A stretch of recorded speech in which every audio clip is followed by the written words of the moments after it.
The speed of a tornado varies depending on its strength.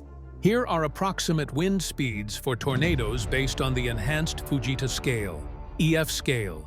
EF0, 105, 137 km/h, minor damage.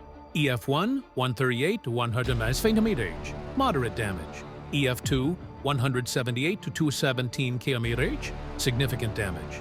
EF3, 218 to 266 km/h, severe damage.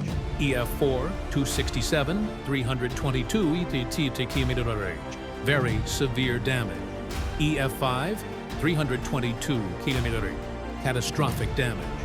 The fastest tornado ever recorded had wind speeds of over 480 km/h, such as the tornado in Moore, Oklahoma, USA in 1999.